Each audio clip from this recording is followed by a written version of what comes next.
कहानी संतों की जुबानी, सोई हुई राजकुमारी। परम पूज्य स्वामी जी महाराज ने सत्संग सुनाते हुए एक बहुत बड़ी ही मार्मिक कहानी सुनाई। उन्होंने बताया कि एक राजा था, उसकी एक बेटी थी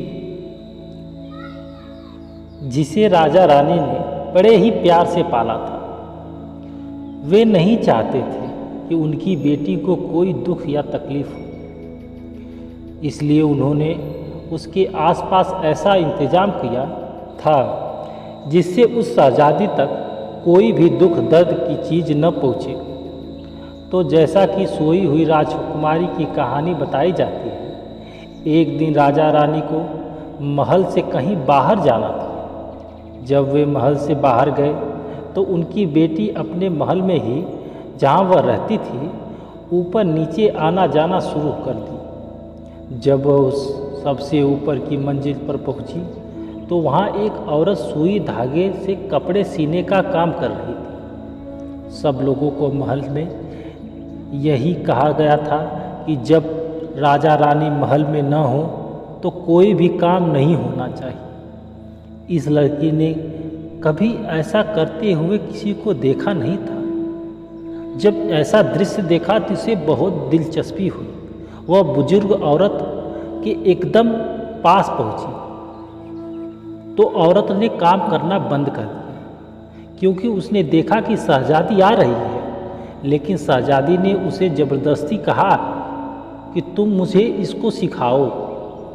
जैसा कि यह कहानी सुनाई जाती है कि छोटी सी उम्र में ही जब इस शहजादी का जन्मदिन था तो किसी परी ने उसे यह श्राप दिया था कि जब भी उसे कोई चीज़ चुभेगी तो वह मर जाए। इसलिए उसके माँ बाप उसका बड़ा ख्याल रखते थे। लेकिन जैसे यह कहानी बताई जाती है कि वहाँ पर और भी परियां थी, तो एक अच्छी परी ने इस श्राप को बदलने की कोशिश की और कहा कि यह मरेगी नहीं, लेकिन तब तक सोती रहेगी जब तक कि उसे कोई राजकुमार आकर नहीं जगाएगा। तो जब उस शहजादी ने सुई धागे से काम करना शुरू किया तो उसको सुई चुभ गई और एकदम से वह नींद में चली गई। जब उस औरत ने देखा कि यह क्या हो गया तो उसने सबको इकट्ठा किया। राजा को बुलाया गया, रानी को बुलाया गया। तो राजा रानी ने उसे पलंग पर ले जाके सुला दिया और उसके साथ जितने भी काम करने वाले थे उन सबको सुलवा दिया।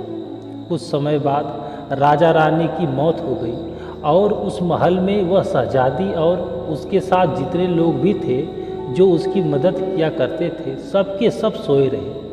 आसपास जंगल बढ़ना शुरू हो गया, क्योंकि समय बीतता गया। 100 साल बाद एक राजकुमार जो कि पास के एक महल में रहता था, उसे यह महल दिखा।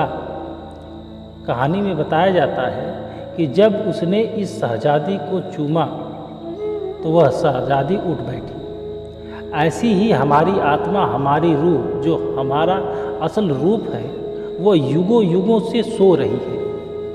किस लिए सो रही है? क्योंकि उसे माया ने डस लिया है और माया के चक्कर में आकर वह सो गई है। और माया का जाल इस आत्मा पर इतना ज़्यादा है कि वह खुद ब खुद नींद में है। नींद में क्या होता है, हमें अपना कुछ होश नहीं रहता और नींद के समय हमारी कोई तरक्की भी नहीं हो सकती। ऐसे ही हमारी आत्मा की कोई खबर नहीं रहती कि परमात्मा का हम अंश है। जब तक किसी प्रभु रूप महापुरुष के संपर्क में हम नहीं आते और उनसे नामदानी रूपी चुम्बन नहीं मिलता तो वह आत्मा जाग नहीं सकती, उस परम पिता परमेश्वर का दीदार नहीं कर सकती। जय गुरुदेव।